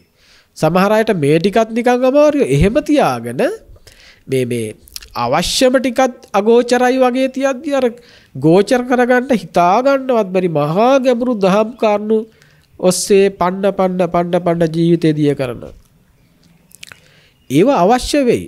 ඒවා Tamanට දැනෙන දවසක් ප්‍රත්‍යක්ෂ වෙන දවසක් ගෝචර වෙන දවසක් එයි. එතකන් ඔබ එකේ ඉන්න දෙකට පොත් අරන් දෙනකම්. එකේ ඉන්න ඔබ දෙකට පොත් අරන් දෙනකම් එකේ ඉඳගෙන දෙකේවා ඉගෙන ගන්න ගියාම සමහර වෙලාවට ඔබ උඩින් පැනලා එතෙන්ට ගියොත් සමහර ලාට ඔබට එතනින් එහාට යන්න වෙන්නේ. මොකද ඔබ එකේදී දැනගන්න ඕන ටික දන්නේ නැති නිසා ඔබට දෙකේ දේවල් කොහොමද බැරුව යනවා. එතකොට මේ විදිහට සතර සතිපට්ඨානය බෝධිපාක්ෂික ධර්මයක්, ඊළඟට සතර ඉර්ධිපාද බෝධිපාක්ෂික ධර්මයක්, ඊළඟට සතර සම්‍යක් ප්‍රදාන බෝධිපාක්ෂික ධර්මයක්. ඒ තමයි අර කිව්ව විදිහට ලෝකෝත්තර කුසල් උපදවනවා, ඉපදිච්ච ඒවා දියුණු කරනවා, ඒ වගේම අකුසල් ප්‍රහාණය කරනවා, අකුසල් නූපදවා තියා ගන්නවා. එතකොට මේකත් සතර සම්‍යක් ප්‍රදානය කියන්නේ බෝධිපාක්ෂික ධර්මයක්. ඊළඟට එතන තියෙන්නේ දැන් මෙතන සතර සතිපට්ඨානය තුල සිහිය, ඊළඟට සතර ඉර්ධිපාද තුලත් වීරිය තියෙනවා, ඊළඟට සතර සම්‍යක් ප්‍රදානය තුලත් තියෙන වීරිය. ඒ හතර තුලම වීරිය තියෙන්නේ. එතකොට අර මුල් හතරේම සතර සතිපට්ඨානයේ මුල් හතරේම සතිය. ඒතර සතර ඉර්ධිපාද තුල වීරිය තියෙනවා එක තැනක. ඊතර සතර සම්‍යක් ප්‍රදාන තුල තියෙන්නම වීරිය. බලන්න මේ එකම දෙයක් මේ 37ක් විදියට පෙන්නලා තියෙන්නේ. එකම දෙයක් කියන්නේ 3ක් 4ක් විතර. ඔන්න ඊළඟ ටික බලන්න. සතර ඊළඟ පංච ඉන්ද්‍රිය සහ පංච බල මේ දෙකේම තියෙන්නේ ශ්‍රද්ධා, වීරිය, සති, සමාධි, ප්‍රඥා. පංච ඉන්ද්‍රිය කියලා කියන්නේ ශ්‍රද්ධා, වීරිය, සති, සමාධි, ප්‍රඥා. ඒතර ශ්‍රද්ධාව සත්පුරුෂ ඇසුරෙන් ලබන ශ්‍රද්ධාව. සත්පුරුෂ ඇසුරෙන් සද්ධර්ම ශ්‍රවණයෙන් ලබන ශ්‍රද්ධාව. ලෝකයේ දුකයි ලෝකෝත්තරයේ සැපයි කියන අදහස තුල ලෝකයෙන් විදිලා ලෝකෝත්තරයට පත් වෙන්නම තියෙන උඹලාවට තමයි ලෝකෝත්තර මට්ටමේ ශ්‍රද්ධාව කියලා කියන්නේ. ලෝකයේ දුකයි ලෝකෝත්තරයේ සැපයි කියලා සත්පුරුෂයාගෙන් අහගත්තා. හේතු සාධක ඇතුව සහේතුකව සකාරණව එහෙම අහගෙන ලෝකයේ දුක බව විමසලා තේරුම් අරගෙන ලෝකෝත්තරයේ සැප බව විමසලා තේරුම් අරගෙන සැප වූ ලෝකෝත්තරයේ උදෙසාම හික්මෙන කාරණාව ශ්‍රද්ධාව කියන්නේ. ප්‍රඥාවේ මූල බීජය. ඊළඟට ශ්‍රද්ධාවේ ඉඳන් ඔන්න ආයත් වීරිය, සද්ධා වීරිය. දැන් ඔන්න ආයත් එතනත් වීරිය තියෙනවා. ඊළඟට සති ඔන්න එතනත් ආයත් සතිය තියෙනවා. ඊළඟට සමාධි ඔන්න එතන සමාධියක් තියෙනවා. ඒක ලෝකෝත්තර මට්ටමේ සමාධියක්. විදර්ශනා ආරම්භන තුර ඒකාග්‍ර කරගත්ත සිතක්. විදර්ශනා ආරම්භනක් තුල ඇති කරගත්ත සමාධියක්. ඒ ඔස්සේ ඇති කරගන්න ප්‍රඥාව. ශ්‍රද්ධා, වීරිය, සති, සමාධි, ප්‍රඥා. දැන් එතන ශ්‍රද්ධාව තියෙනවා. කලින් තිබිච්ච වීරියම තියෙනවා. කලින් වීරිය තිබ්බා සතර ඉර්ධිපාද තුලත්. ඒ වගේම සතර සම්‍යක් ප්‍රදාන තුලත් තිබ්බා. දැන් මෙතනක් තියෙනවා. අමතර කාරණා දෙකයි තියෙන්නේ. ඔන්න පංච ඉන්ද්‍රිය ඉන්ද්‍රිය ධර්මයක් විදියට අරමුණු කරන ධර්මයක් විදියට ඔන්න පංච ඉන්ද්‍රිය බෝධිපාක්ෂික ධර්මය. ඊළඟට පංච බල ධර්මයක් විදියටත් කියනවා. ආයි බල ධර්ම විදියටත් කියන්නේ ශ්‍රද්ධා, වීරිය, සති, සමාධි, ප්‍රඥා. එතකොට එතනත් ශ්‍රද්ධාව තියෙනවා. එතකොට එතනත් වීරිය තියෙනවා. අතන තිබිච්ච වීරිය. ඊළඟට එතනත් සතිය තියෙනවා. ඔන්න සතර සතිපට්ඨානය වගේම එතනත් සමාධිය තියෙනවා, ප්‍රඥාව තියෙනවා. එතනත් තියෙන විදර්ශනා සමාධියක්. ඒක මේ චිත්ත ඒකාග්‍රතාවයකින් කියන සමාධියක් ගැන නෙවෙයි මෙතන තියෙන්නේ. ඔන්න ඒ වගේම ඊළඟට තියෙන විශේෂ දේ දැන් පංච ඉන්ද්‍රිය, පංච බල. ඒකත් බෝධිපාක්ෂික ධර්ම. ඊළඟට තියෙනවා සප්ත බොජ්ජංග කියලා විශේෂ කාරණා ටිකක්. එතකොට මේ සප්ත බොජ්ජංග කියන්නේ ඒ වචන තේරුමත් බෝධිඅංග. බෝධියට උපකාර වන අංග. අවබෝධයට උපකාර වන අංග. එතකොට මේ සප්ත බොජ්ජංග පිළිබඳව සති, ධම්මවිචය, වීරය, පීති, පස්සද්ධි, සමාධි, උපේක්ඛා. සති, ධම්මවිචය, වීරය, පීති, පස්සද්ධි, සමාධි, උපේක්ඛා. දැන් බලන්න සප්ත බොජ්ජංග බෝධියට අවබෝධයට උපකාර වන අංග ටික තුල තියෙන්නේත් ඒවා. ඔන්න සති. දැන් ඒ සතර සතිපට්ඨානෙත් ඒක තිබ්බා. ඊට පස්සෙත් තිබ්බා. දැන් සති ධම්මවිචය ඒ සතියෙන් යුක්ත මේ ධර්මයේ විමසන එක. සති ධම්මවිචය වීරය. දැන් මම ආයත් වීරය තියෙනවා. අර සතර ඉර්තිපාදවල තිබ්බ සතර සම්ප්‍රදානවල තිබ්බ මේ වීරය ආයත් මෙතනක් තියෙනවා. සති ධම්මවිචය වීරය ප්‍රීති මේ විදියට වීරයේ මේ දහම් විමසීම තුළ ඇතිවන ලෝකෝත්තර මට්ටමේ ප්‍රීතියයි මෙතන සඳහන් කරන්නේ. ඊළඟට පස්සද්ධි ඒ සිතේ කයේ සැහැල්ලු බව. ඊළඟට සමාධිය මෙතනත් ආය ලෝකෝත්තර මට්ටමේ සමාධියක් ගැන කතා කරනවා. ඊළඟට උපේක්ෂාව මේ ස්වභාවය තුළ ඇති කරගන්න උපේක්ෂාව තුළ. එතකොට අමතර ඒවා කිහිපයයි තියෙන්නේ.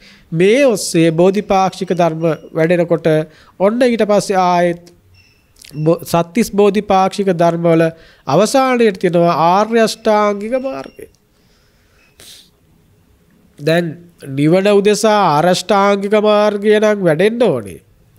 එතකොට ඒ වෙනුවෙන් අපි ඔය කියන මහා අගෝචර වූ සීමාවන් හොයාගෙන යන්න ඕනේද මේ බෝධිපාක්ෂික ධර්ම ටික ඔස්සේ නේද මෙතෙන්ට එන්න ඕනේ.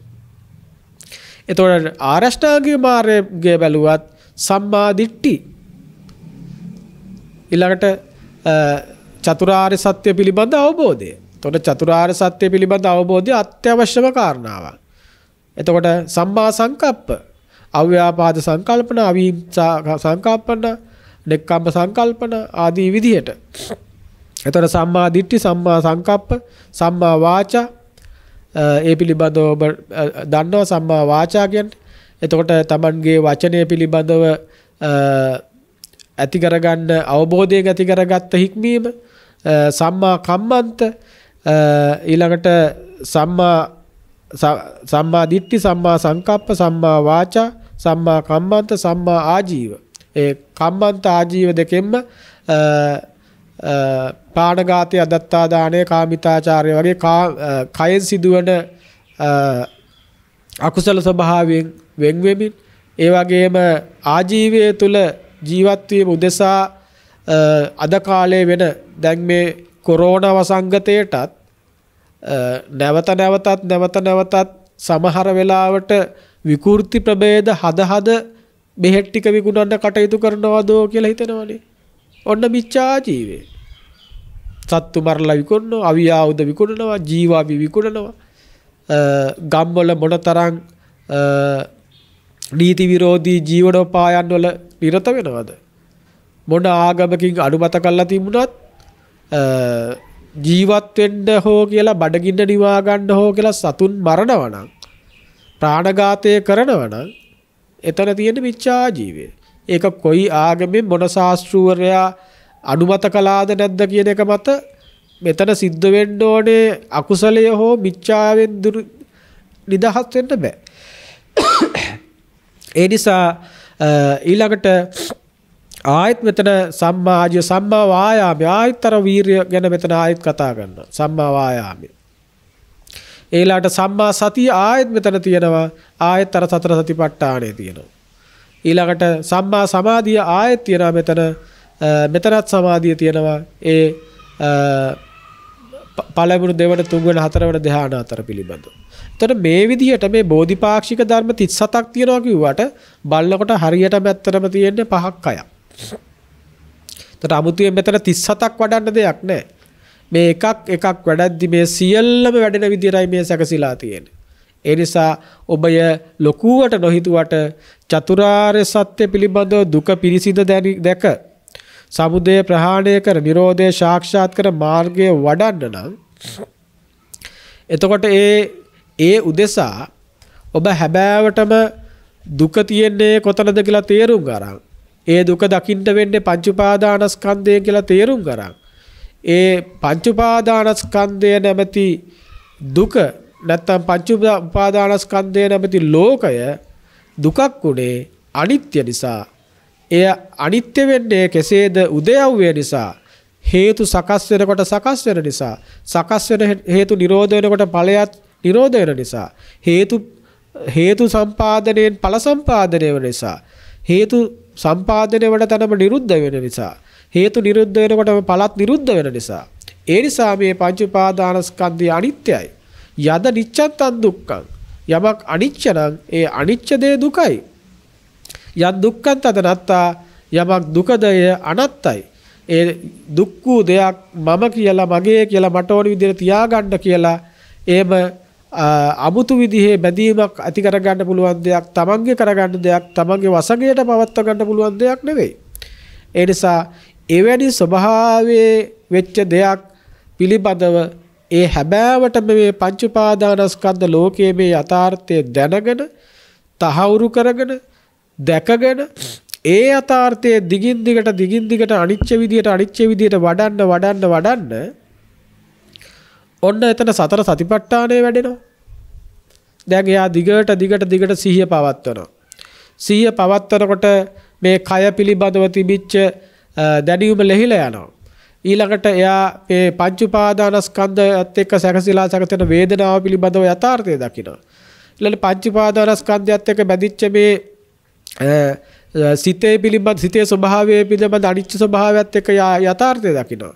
ඊළඟට මේ පංච උපාදානස්කන්ධ ලෝකයේ පිළිබඳ ධම්මානුපස්සනාවක් විදිහට යථාර්ථය දකිනවා.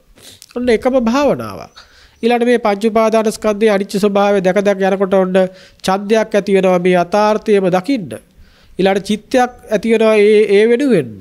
ඊළඟට වීරයක් ඇති වෙනවා මේ නැවත කර යුතුයි කියලා. ඊළඟට ඒයම විමසනවා අනිච්චයි මේ අනිච්ච ස්වභාවයම යෝනිසෝ මනසිකාරය කරනවා. ඒ ධම්මානුධම්ම ප්‍රතිපත්තිය කරගෙන තමගේ ජීවිත පැවැත්ම තුළින්ම මේක දකිනවා. සකසෙන හටගන්න ඒ මොහොතේම දකිනවා. දැන් ඔන්න සතර ඉර්ධිපාදත් වැඩෙනවා. දැන් ඔන්න මේ විදිහට පංච උපාදානස්කන්ධය අනිච්ච දැක ඉන්නකොට එයා සතර සම්‍යක් ප්‍රධාන වැඩෙනවා. එතකොට මේ විදිහට දැක ඉන්නද්දී එයාට ඇලෙන්න ගැටෙන දෙයක් නැතුව යනවා. එයා සැකසෙන කාමී ආස්වාදී ආදීනවත් දකින්නේ. ඔන්න එයා තුල දැන් කුසල ස්වභාවයන් උපදිනවා. කුසල ස්වභාවය උපදිනකොට මේ අනිච්ච දකින්න හට ගන්න ලෝකෝත්තර කුසල් එයා තව තවත් උපදවනවා. ඒ වගේම අනිච්ච දකින්න වීරය කරනකොට නූපන් කුසල් උපදිනවා. ඒ වගේම හැම වෙලාවකම එයාගේ සිහිය ලෙහිලා යන්න හැදෙන හැම වෙලාවකම අකුසලයට ඉඩ දෙන්න නොදී හැම වෙලාවකම අකුසලයට බාධා කරන්න එයා දක්ෂ වෙනවා. ඒ වගේම අකුසල හටගත්තොත් ඒ හටගන්න මොහොතේම මේ අනිච්ච දැකලා මේ ස්කන්ධයක් හටගත්තේ ඒක අනිච්චයි කියලා දැකලා ඒ හටගත් අකුසලයේ එතනින්ම ප්‍රහාණය කරනවා. ඔතන සතර සම්‍යක් ප්‍රදාන වැඩෙනවා. ඊළඟට එයා තුල ඉන්ද්‍රිය ධර්මයක් විදියට මේක වැඩෙනවා. ඒ පංච ඉන්ද්‍රිය විදියට වැඩෙනවා. දැන් මේ ඔස්සේ මේ ලෝකේ යථාර්ථය දකින්න දැන් ලෝකේ දුකයිම කියන එක යාට තේරෙනවා.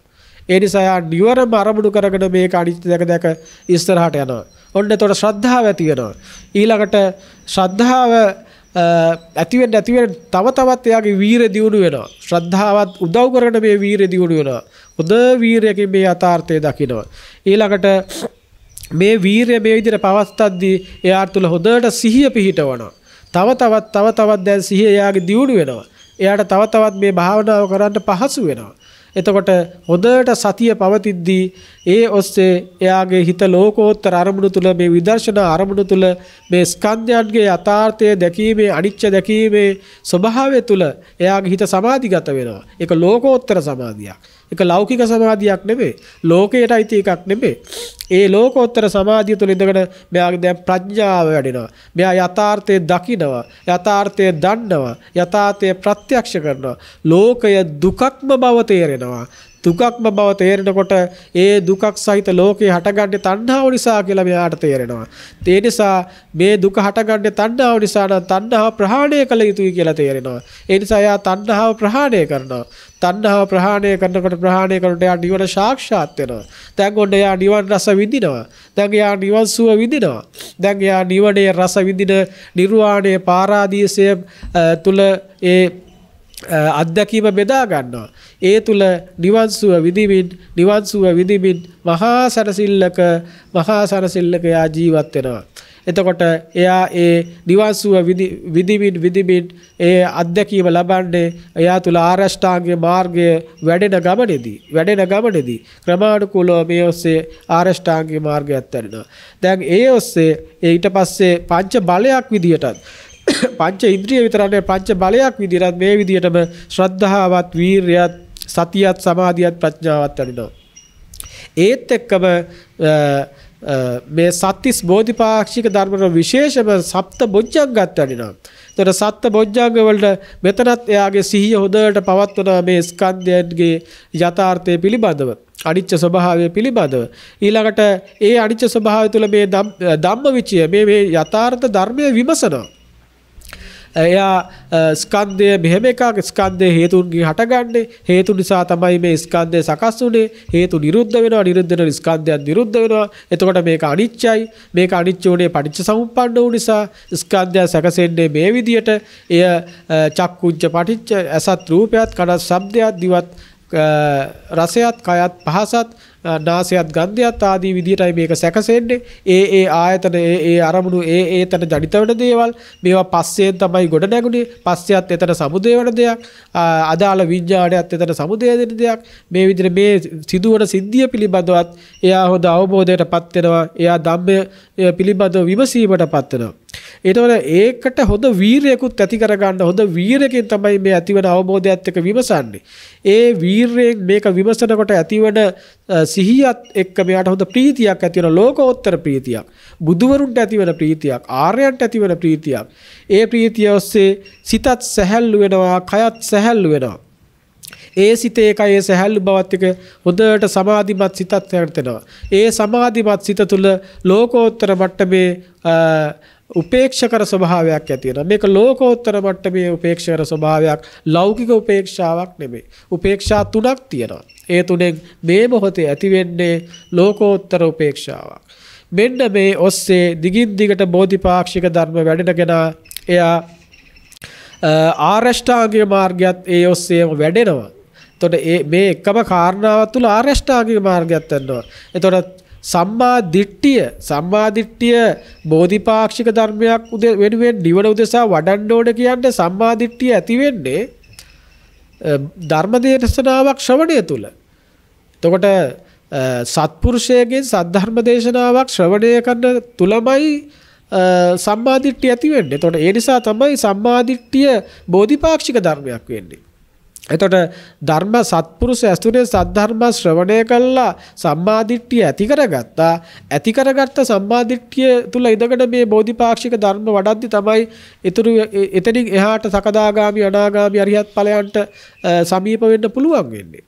එතකොට ඒ විදිහට සම්මාදිට්ඨිය චතුරාර්ය සත්‍ය පිළිබඳව අවබෝධයෙන් කාමයෙන් වෙන් වෙලා නෙක්ඛම්මයට ඇල්මැති වෙලා ඒ ඔස්සේ තව තවත් මේක දියුණු කරගෙන ඉන්ද්‍රිය සංවර කරගෙන යහපත් සීලයක සමාධියක ප්‍රඥාවක එක මොහොතක ගොඩනැගෙන ස්වභාවයක් තුළ ටිකෙන් ටික සම්මා සතියෙන් සම්මා සමාධියෙන් මේකේන සම්මා ඥාන සම්මා විමුක්ති කියන තත්ත්වයටපත් වෙනවා ආරෂ්ඨාංගික මාර්ගයත් වඩලා සත්‍තිස් බෝධිපාක්ෂික ධර්ම වැඩෙනකොට මේ එකම කාරණාවක් තුල සම්මා ඥාන සම්මා විමුක්ති කියන ස්වභාවය තුල ඒ ආකාරයෙන් ලෝකයේම දුකයි ලෝකෝත්තර සපයි මුළු ලෝකයේම අනිච්චයි කියන ස්වභාවය තුල යාට ඥානයක් ඇති වෙනවා ඒ ඥාණය තුල ඒ සත්‍ය අවබෝධය තුල සම්මා විමුක්තිය කියන ස්වභාවයටපත් වෙලා එයා සසර ගමනින් නිදහස් වෙනවා, දුකෙන් නිදහස් වෙනවා, ලෝකයෙන් නිදහස් වෙනවා, සත්‍ය දර්ශනයටපත් වෙනවා, බුදුරජාණන් වහන්සේගේ මහා ගැඹුරු අවබෝධය විමසන්නට සුදුස්සෙක් වෙනවා. ඔන්න පින්නෝ දැන් මුලින් එපා කියපු දේ දැන් කරන්න. ඔන්න ඒ කතකිච්ච පුජ්‍යලයක් බවට පත් වෙච්ච ඔබට පුළුවන් වෙනවා දැන් අර ගැඹුරු වූ ගහම්බීර වූ මහ පොළොව වගේ පළල් මහ සයුර වගේ ගැඹුරු ඒ ගහම්බීර වූ විවිධාකාර ආයතන විවිධාකාර විදිහට බෙද බෙදා කොටස් කර කරගෙන කුසල විභාග අකුසල විභාග චිත්ත චෛතසික විභාග ඒ වගේම චිත්තක්ෂණ පිළිබඳව විග්‍රහයන් ආදී විදියට නාම රූප විග්‍රහයන් ඒ ආදී විවිධ වූ විග්‍රහයන් හොඳට කරගෙන තමන්ට තවත් මහා ප්‍රඥාවේ ගැඹුර දක්වාම මේ අවබෝධය පුළුල්ව අවබෝධයක් බවට ඒ මට්ටමේදීපත් වෙනවා. ඒතර ඒ මට්ටමත් හැබැයි ශාස්ත්‍රූවරයාගේ පුණ්‍ය ශක්තියත් එක්ක ඇතිවිච්ච ප්‍රඥාවේ ස්වභාවයට ශාපේක්ෂවයි අරහතුන් වහන්සේලාට ඒ අවබෝධය ඇති වෙන්නේ. ඒ නිසා කොහොම වුණත් ඔබට දිවන් දකින්න ඔබට චක්කු කරණී ඥාන කරණී උපසමාය අභිඥාය සම්බෝධාය නිබ්බානාය සංවත්තති කියන தത്വෙටපත් වෙන්න මේ සත්‍තිස් බෝධිපාක්ෂික ධර්ම හොඳටම ප්‍රමාණවත් කියන කාරණාව සිහිපත් කරමින් චතුරාර්ය සත්‍යයත් පටිච්චසමුප්පාදයත් ත්‍රිලක්ෂණයත් සහිතව ඒ ඔස්සේ මේ සත්‍තිස් බෝධිපාක්ෂික ධර්ම ඔබ වැඩුවොත් ඔබ ආර්ය භූමිය තුල පිළිසිඳ ගන්නවාමයි.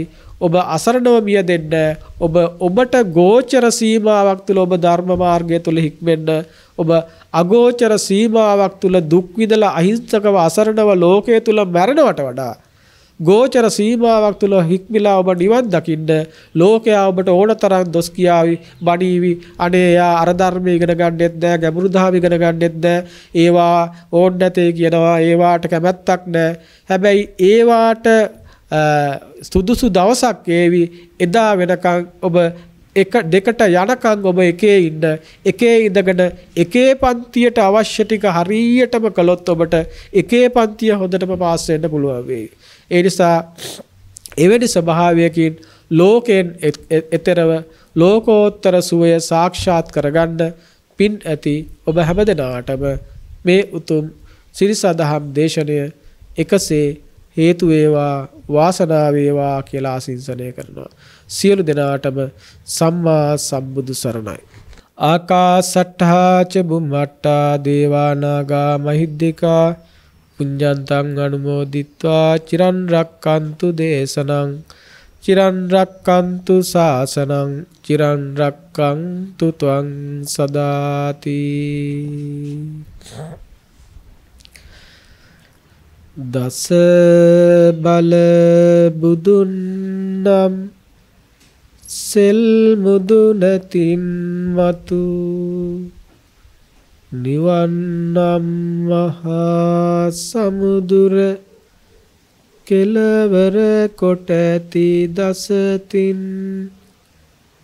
අරියටඟි මග සිහිලින් සිහිල් වූ නිති සුව දෙන ජිනවදන් ගඟ බෝකල් ගලාවා සව් සතන් සනහා